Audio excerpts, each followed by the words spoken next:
What is every good film comprised of? Well, it's just a series of scenes. And so if you don't know how to edit a scene, you're probably not going to have a good film. And you're probably also thinking, oh, is he going to start talking about art of documentary again? And rather than talking about it, I'm just going to show you it. We have a full video today about editing scenes. And this is taken from our new course, The Perfect Cut. And we have a secret weapon today, Lewis Gordon. He's created this entire course. It's 50 videos, and he's talking about how to edit scenes. He does a deep dive into this. Lewis has a special type of humor that he's introduced into this. I think anyone who is ever going to edit any sort of video should watch this because scenes are the building blocks of your films. So I'm going to shut up and just let Lewis take this one away. It's not going to be me today, but enjoy this. This is one of 50 videos from The Perfect Cut, our new course launching on March 13th. So enjoy.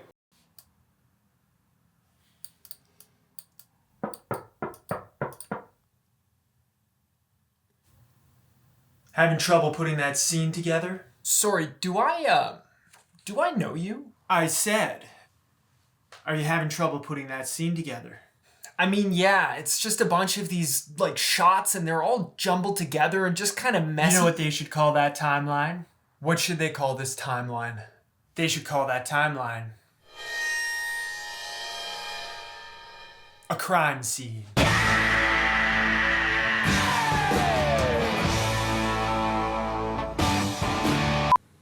Okay, let's talk about scenes here. So in this video, and actually this entire chapter, we're going to be talking about scenes. And why do scenes matter? Well, when you think about it, your entire film is just a collection of scenes strung together in a very distinct order that tell your story from beginning to the middle to the end. I think on a deeper level, though, why it's important for documentary editors to understand how to build out scenes is that it's critical that we do aim to build out scenes in our films. I think far too often with documentaries, you see the instant reflex is to create montages that have some kind of VO underneath it that tells the story. And that's honestly my gut instinct too. Who doesn't like to build a montage out? It's fun. You add some music, fast paced.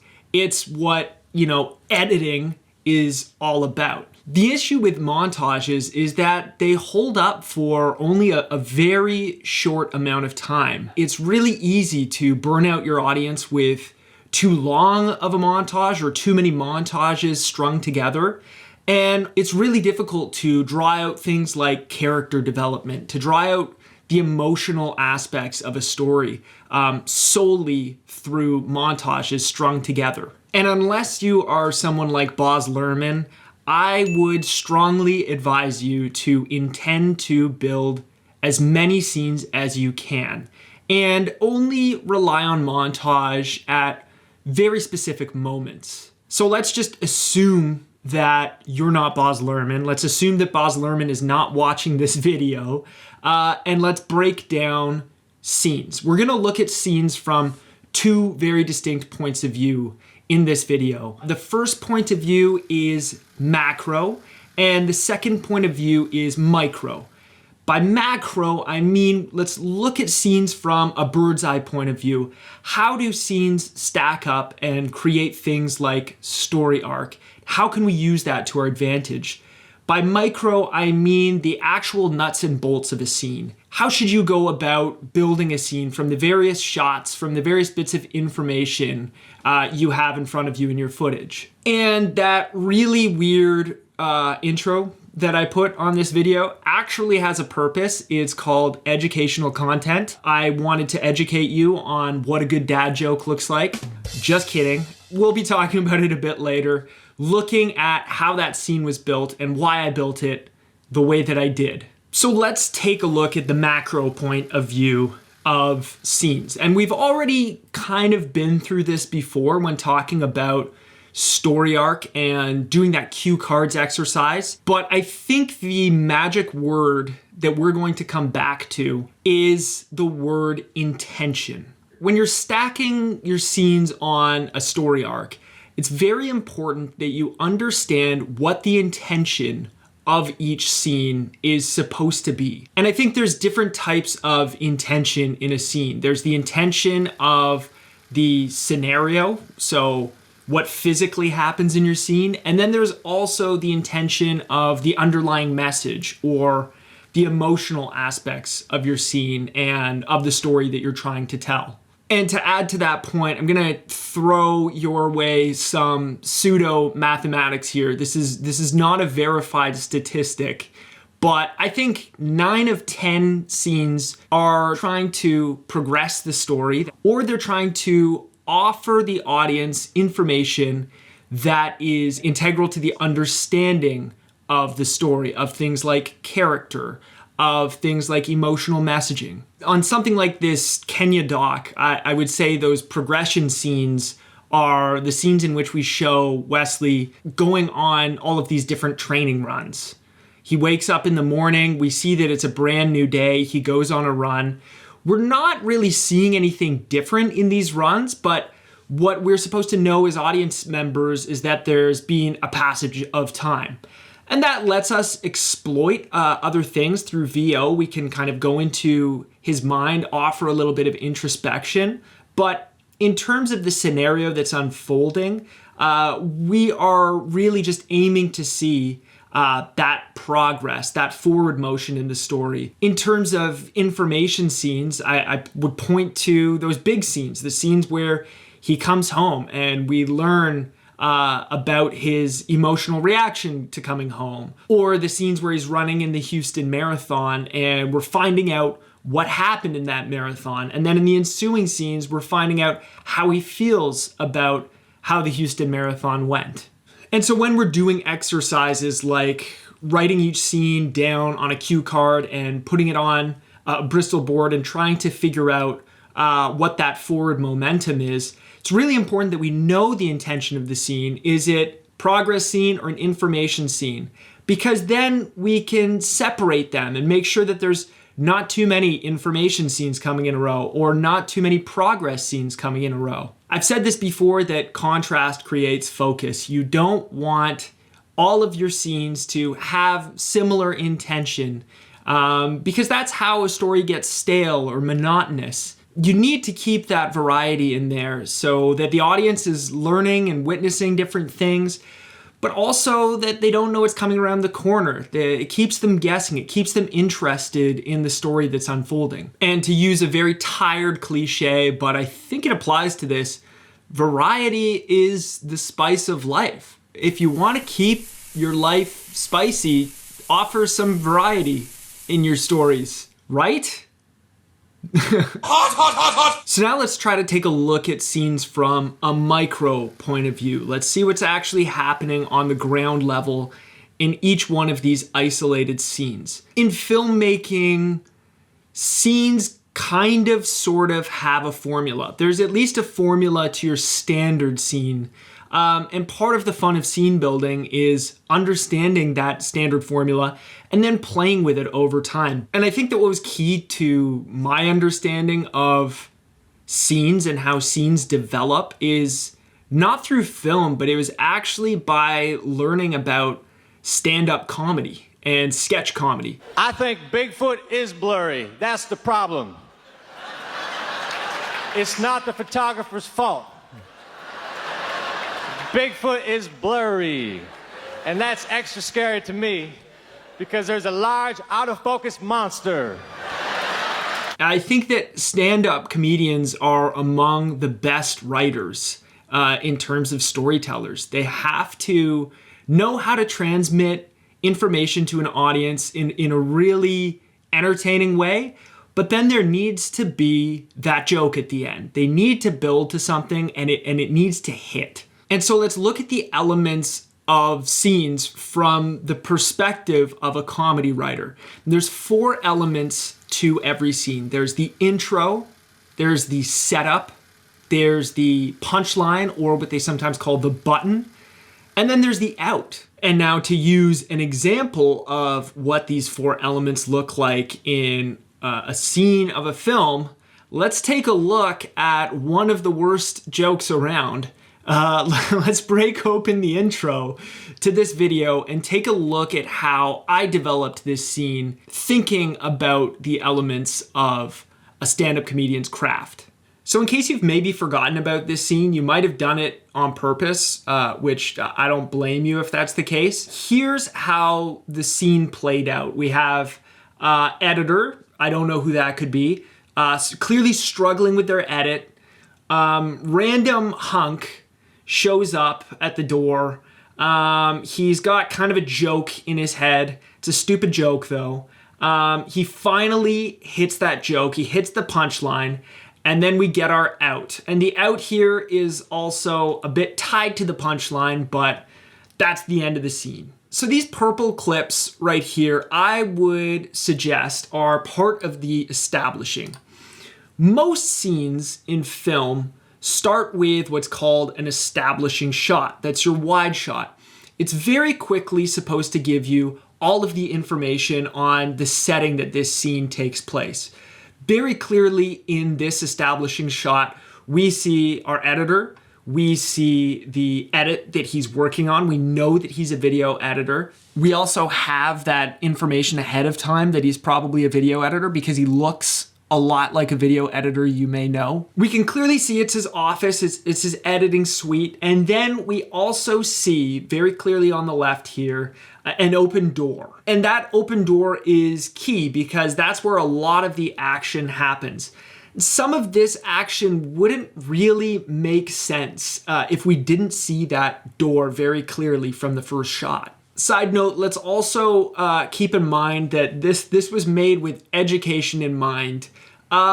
Framing, shot selection, maybe not the best. I did this all myself. But anyway, yeah, let's just look at this for educational purposes. So another key part of the establishing is really making sure that the audience sees that this is an edit in progress and can hint at the fact that this person is struggling. You can hear all the clicks. When you're editing and you're trying to build out a scene that might not have been shot as intentionally as this, if you're looking through the footage and you see a nice wide shot, or you look at a shot that explains very quickly all the information you need to know, select that footage, put it into your sequence, and start building around it. That's a good hint for you that you may be able to use this as some kind of an establishing. It might bring us into the story. Now, these blue clips that you see here are all a part of this setup, and they're all medium shots. The content of it doesn't really matter that much. There were some lines that I took out. What matters is that they're building on this establishing, and the important thing is that we feel like it is progressing to something. It's progressing to the punchline in this case, and the punchline is another word for the intention. The intention of the scene, the intention of any joke is to bring you to that punchline and smack you on the side of the head and say, this was the point of the joke. This was the point of the scene. And so in this case, the green clip is to signify where that punchline is, where that button is. In this one clip, it becomes pretty obvious what the point of the scene is. It's to deliver this sort of dad joke, but also doing it in a very David Caruso, CSI Miami way. So the question becomes, Alex, was the mob sent to draw us to the crime scene or sent to destroy it? Where you see me put the sunglasses on, when you see this hunk at the door put the sunglasses on, it's kind of a key to, that's what it is. This reminds me of Caruso from CSI. And then this pink clip is really an extension. It's reaffirming that intention, the punchline. You get it now. And as soon as you get it, we are out. That's the really important thing I find when you're building a scene. We do all of these tricks to understand what the intention of your scene is. You're building the scene. You finally get to that point where the scene's intention is hit. And then I see in a lot of scenes, we kind of linger there. You kind of stick around. For some reason, the character keeps on talking. The conversation continues. I suggest that once you get to that point of intention, get out of the scene as fast as possible. There are some pacing moments that might be necessary. You know, in Clear Sky, for example, there were a lot of scenes where he would say something or something would register that was really impactful, and we would put a shot of him just thinking to end the scene. But as soon as that thinking shot sunk in with the audience, we were out and on to the next scene. It's a lot like a joke. There's nothing worse than that person who hits the punchline of their joke and then they keep going. They keep going. They keep going. They try to build on that joke more and it just doesn't hit. I should know best because I am the king of doing that. I never know when a joke is over, but when I'm editing, luckily, I know when the intention of a scene has been hit, and I know when to move on from there. It took me some time, but now I know, baby, now I know. And so to just build on that a little bit, let's take a look at an isolated scene from an early assembly of the Wesley Kip 2 short doc that I've been working on. And keep in mind, this is just an assembly. This is very early on in the editing process. But even at this early stage in a scene, I'm going to have those 4 elements set up for me. And over time, I'm going to shape them a little bit more and work around them. But even from an early stage, those are the foundations that I'm looking to have visually in any scene. That's what I'm trying to build out. So right here, we're picking up, this is a new setting that we're introducing. We're meeting Wesley at his home in Flagstaff, Arizona. This is a very brief scene. Let me just play it back for you and then we can go over the elements.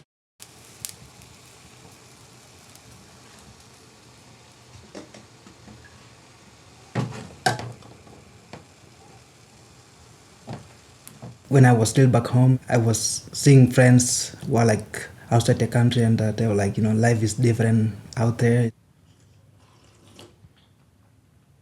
And I was just imagining if I will be in the same situation one day, but no.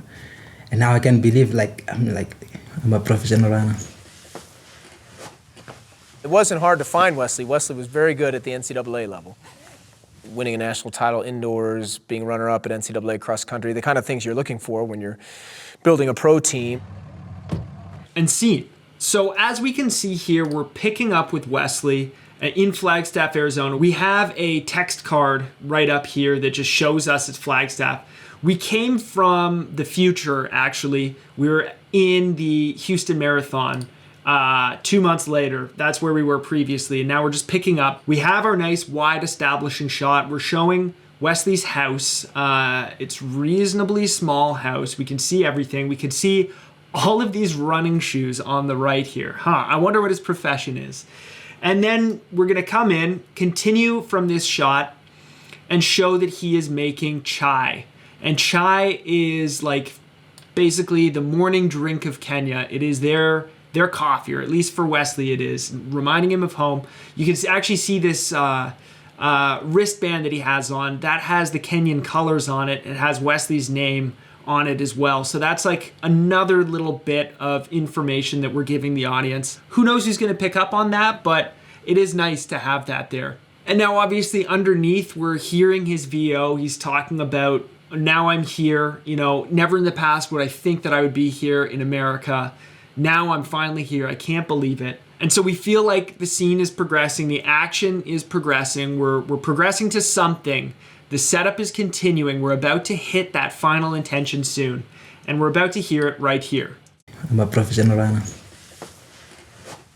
He can't believe it. He's finally a professional runner.